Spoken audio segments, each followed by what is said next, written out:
남은 조사가 또 있으면 성실히 받도록 하겠습니다. 죄 지은 사람이 많이 필요하겠습니다. 어쨌든 죄송합니다. 소주 3병 마셨다는 진술도 나왔는데 정확히 그날 몇 잔 마신 거예요? 죄송합니다. 반성하겠습니다. 마지막인데 억울한 점이 있습니까? 메모리 카드 직접 제거하신 거 맞으실까요? 매니저한테 대리자서 부탁한 적 없다는 입장은 그대로신가요? 검찰 성취학 두고 따로 하실 말씀 죄송합니다. 끝나고 말씀드리겠습니다. 죄송합니다. 끝나고는 어떤 자, 징역 3년 6개월 구형. 오늘 구형 얘기 참 많이 합니다. 여기 김호중 씨, 가수 김호중 씨인데 오늘 구형이 나왔고요. 그리고 법원에서 이런 입장을 냈다 그러죠. 법원 앞에 똑바로 살겠습니다. 제대로 살아보겠습니다. 약간 반성하는 것 같기도 하죠. 이렇게 되면은. 자, 지금부터 이 얘기 좀 해보죠. 오늘 구형과 관련된 내용 화면으로 정리해 봤습니다. 지금 뭐 쭉 보면은 지난달 19일 뭐 2차 공판 때 모든 혐의 인정하고요. 그다음에 조금 날짜가 늦어서 지난달 20일에는 보석 청구도 있었고요. 오늘 결심 공판. 아까도 말씀은 결심은요 선고가 아니에요. 검찰 쪽에서 이렇게 처벌해 주세요라고 어떤 형량을 얘기하는 날이거든요. 근데 여기 보면 징역 3년 6개월 구형이 됐습니다. 그리고 1심은 오는 11월 13일, 오늘 11월에 나오는군요. 검찰이 구형을 하면서 이유를 밝혔는데 그중에 핵심은 이거예요. 조직적 사법방해 행위로 국민적 공분을 일으켰다.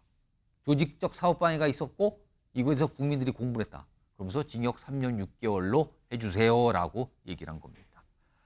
자, 이 사안 얘기해 주시기에 안희성 변호사 나와 계신데요. 지금 음주 뺑소니 혐의잖아요. 김호중 씨. 뭐 다른 혐의도 물론 많이 있습니다만 이 정도 혐의면 구형량이 보통 이 정도 나옵니까? 이 형량 오늘 나온 구형량 이거 어떻게 봐야 됩니까? 뭐 음주 뺑소니 혐의만 놓고 보면 구형 자체는 좀 과하다. 강하게 나온 겁니까? 보는 의견도 일부 있습니다. 근데 사실 이 사건의 본질이 음주 뺑소니가 아니라 아까 말씀하셨던 조직적 사법 방해입니다.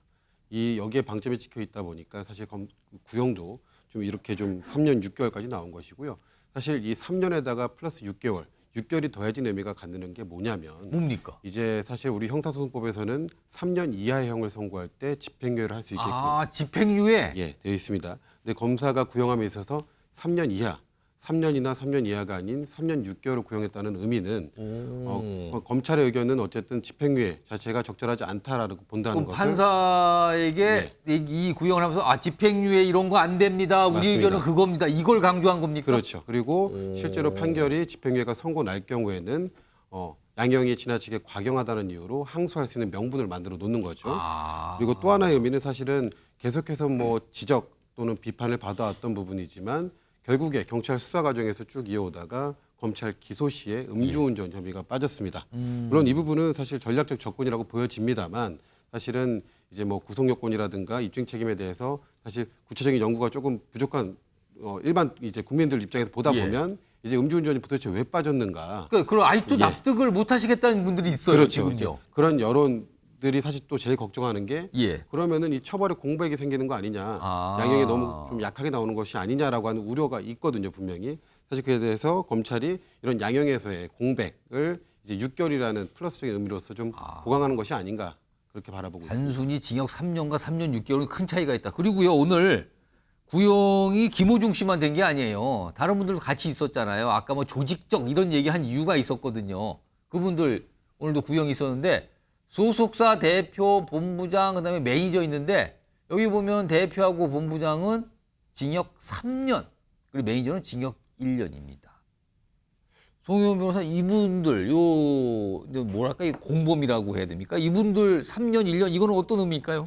조직적으로 역할을 분담을 했는데 그중에서도 이제 주범이라고 할 수 있는 사람들이 있고 종범이라고 할 수 있는 사람이 있는 것이죠. 예. 징역 1년 구형된 저 매니저는 제가 그동안의 언론 보도를 통해서 보기에는 그 막내 매니저에 가까운 것으로 예. 알고 있습니다. 그리고 저 본부장은 이제 김호중 씨와 함께 어떤 적극적인 조사 행위가 있는 것이죠. 이런 그 사법 방해에 해당하는 종류의 범죄에서는 우리가 실행한 사람보다 교사한 사람을 더 나쁘게 봅니다. 예. 왜냐하면 그 교사를 통해서 직접적으로 이득을 볼 가능성이 높거든요. 예를 들면 위증교사 같은 경우에 위증을 한 사람보다도 위증을 부탁하거나 위증을 시키는 사람이 그 위증의 결과로 인해서 재판에서 직접적으로 이득을 볼 가능성이 높습니다. 예. 그래서 위증에 관해서도 양형 기준에서 위증교사는 가중사유로 돼 있거든요. 지금 마찬가지입니다. 김호중 씨 같은 경우에도 결국에는 자신의 범행을 어떻게든 은폐하기 위해서 저런 범인 도피 교사를 저질렀다고 지금 보는 것이고 예. 저 본부장 같은 경우도 결국에는 김호중 씨의 범행을 은폐하기 위해서 본인이 주도적으로 저런 교사 행위를 함께 한 것이 아닌가 그렇게 보는 검찰의 시각이 반영이 돼 있다. 그런 구형이다라고 이해가 됩니다. 그렇다면 김호중 씨는 3년 6개월, 대표 본부장은 3년, 매니저는 1년 이렇게 오늘 구형이 나왔습니다. 아까도 말씀드리지만 이거 선고가 아니고요. 검찰 쪽에서 재판부에 이렇게 처벌해 주세요라고 오늘 얘기를 한 겁니다. 자, 오늘 결심 공판이잖아요. 여기에서 김호중 씨 뭐 이른바 이제 최후 진술을 했어요. 내용 좀 보겠습니다. 자, 이 얘기를 했네요. 그날의 선택을 후회합니다. 같은 실수 반복 않고 정신 차리고 똑바로 살겠습니다. 정신 차리고 똑바로 살겠다고 얘기했어요. 그리고 김호중 씨 쪽 변호인은 반성하고 있습니다. 법이 허용한 내에서 최대한 관대한 판결을 내려주세요라고 최후 진술과 최후 변론을 했다는 겁니다. 안희성 변호사. 예. 변호사 얘기도 그렇고요. 김호중 씨도 굉장히 이제 반성하는 표현들을 많이 썼어요. 맞습니다. 이런 거 1심 형량에 좀 영향을 줍니까? 아무래도 이제 대법원에서 마련하고 양형 기준 중에 진지한 반성이라고 하는 양형 기준이 있습니다. 사실 이러한 양형 요소를 득하기 위한 어떤 제스처로 보이고요. 사실 김호중 씨와 변호인 중간에 교체가 한번 됐습니다만 수사 과정에서 사실 처음에는 음주운전 혐의조차도 다투었을 정도로 조금은 이해 못할 행보를 보여왔습니다. 다만 이제 공판 과정에 넘어서서 이제 일체 혐의에 대해서 인정을 하는 쪽으로 선회를 했고요. 예. 그렇다고 한다면 사실 변호인이나 피고인이 이제 최후 진술에서 할 수 있는 말은 좀 제한적입니다. 가령 뭐 저런 식으로 이제 피해자에 대한 합의가 됐다라든가 아니면 현재 지금 구속된 상태로 재판을 받았기 때문에 미결구금 일수가 얼마나 되냐 이것도 사실은 양형에 좀 영향을 미치거든요. 또 하나는 이제 김호중 씨가 이 사건 전에 어떤 사회적 공인으로서 갖고 있던 사회적인 지위와 명성 등을 사실상 이 사건을 위해서 다 잃어버렸기 때문에 이러한 불이익도 사실은 고려는 될 수 있거든요. 사실 뭐 공무원 같은 경우도 어떤 이제 형사 범죄를 저지르게 되면은 신분상의 불이익을 받는 것과 마찬가지로 김호중 씨도 이 사건으로 인해서 형사처벌뿐만 아니라 어떤 다른 이제 신분상의 유무형의 불이익을 받았다는 취지로 어필을 한 것으로 보입니다. 그러면은 저렇게 반성한다. 그러니까 굉장히 예. 읍소를 한 걸로 보이거든요. 그리고 예. 모든 거 다 반성하고 인정합니다. 그러니까 재판부께서는 저를 좀 잘 좀 봐주시고 뭐 감안해 주시고 이런 거잖아요. 지금 맞습니다. 형량 얼마나 나올 걸로 전망하십니까? 일단은 검사 구형의 재판부가 구해받지는 않습니다만 그래도 중요한 고려 요소가 됩니다. 근데 검찰에서 지금 3년 6개월을 구형을 했고 예. 사실상 이 사건의 본질은 아까도 말씀드렸지만 뺑소니가 아니라 이제 사법 방해이거든요. 그로 인해서 사실은 대한민국 전체가 흔들렸다 봐도 과언이 아닙니다. 예. 하나의 법이 만들어졌으니까요. 근데 어쨌든 그런 긍정적인 효과도 좀 있었고 또 이제 피해자와 또 사실 합의가 좀 된 부분도 있고 예. 단순히 뭐 처벌불원서 정도만 제출된 것이 아니라 피해자가 정말 간곡한 취지의 탄원서를 또 써서 제출하기도 했기 때문에 그런 부분들은 뭐 위험운전치사상이나 뭐 도주치상에 있어서는 분명하게 유리한 양형 요소로 작용을 할 것으로 보여집니다. 그래서 사실 저는 조심스럽지만은 이 사건에 있어서는 이제 검사 구형 3년 6개월의 절반 정도를 하면서 집행유예를 좀 선고하지 않을 것인가. 대략 한 징역 2년 예. 예를 들면 2년에 플러스 4년 정도 저는 예상하고 있습니다. 징역 2년에 집행유예 뭐 몇 년? 4년 정도. 4년. 예. 송영훈 변호사는 어떻게 전망하세요? 1심 어느 정도 나올 것으로 이 정도면 이런 분위기라면 얼마 나올 걸로 보십니까? 두 가지 가능성이 그러니까 다 있다고 봐야 되겠죠. 그러니까 우리가 위험운전 치상이나 도주치상 자체만 놓고 보면은 예. 말씀하신 것처럼 지금 피해자와 합의가 됐고 피해자가 처벌 불원 탄원서를 제출했기 때문에 그렇게 되면 상당히 경한형이 선고될 수 있습니다. 예. 사실 저런 사례에서 저런 사법 방해 부분이 없으면은 벌금형으로 끝나기도 해요. 비교적 상해가 가볍고 이런 경우에는. 그런데 앞서도 말씀드렸다시피 이 조직적인 사법 방해 부분이 굉장히 중요합니다. 그리고 또 한 가지 이제 중요한 양형 사유로 그 김호중 씨의 속칭 술타기 수법.